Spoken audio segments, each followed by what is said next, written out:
Good morning, YouTube.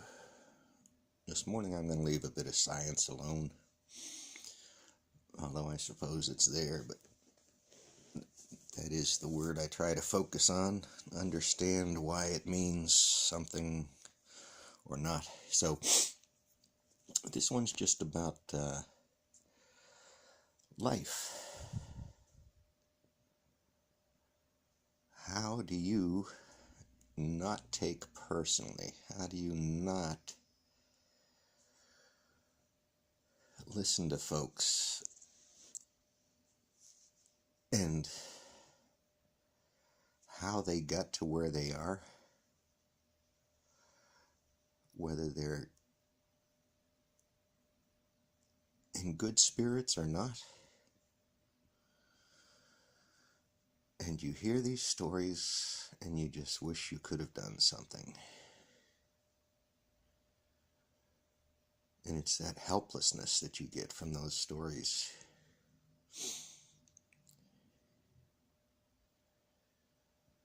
And they resonate because of your own stories.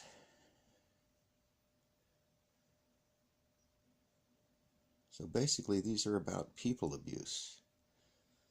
And Lord, everybody's done something to some degree. They've teased, they taunted, but some of this is beyond the pale, and we've been accepting it for too long. People can't talk about it for the shame that it involves, because it is such a personal thing. In the beginning of these stories are young people that were molested at some point, or adults that were molested, that had their privacy violated. Now, that word privacy, that's another one of those huge, big ones, right? You put up a barbed wire fence to have privacy, a wall you build for privacy.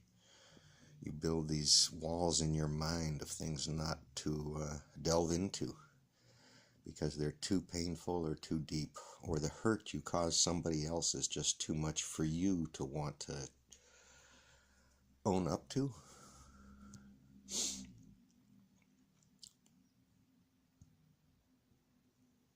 So when you hear these stories and you listen and you wish you had the right answer that would fix things, but you know there's not a right answer, because this quest for right and wrong is painful.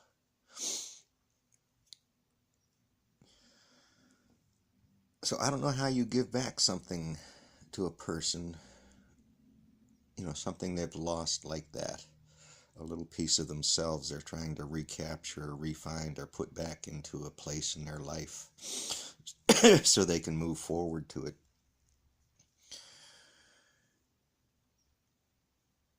This is a problem of humans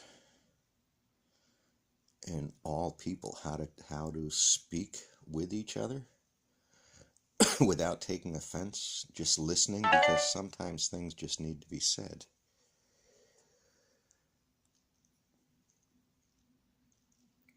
So, this is another conversation, not going far, but I try to get one out a day. And I want to say in the last 3 months, I've had 3 deeply personal conversations with folks. And God damn it, so much of it ties back to abuse.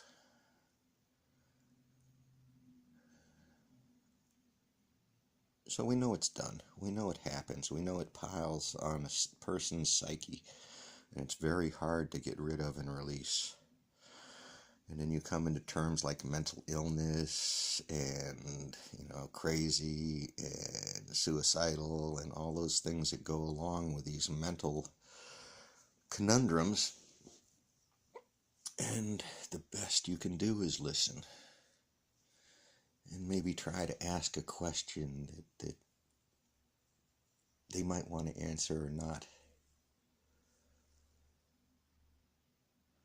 So the art of listening without judgment,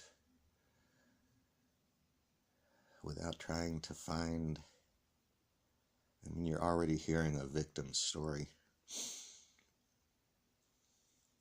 I suppose this is our search for the magic pills.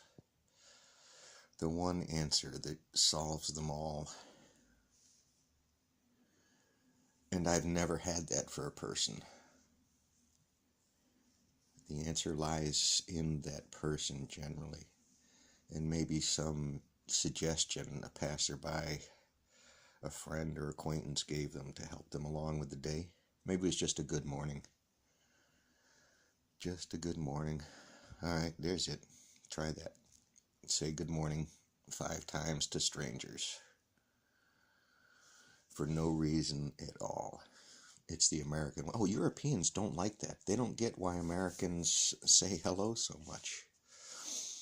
I don't either. But nobody's died from a hello.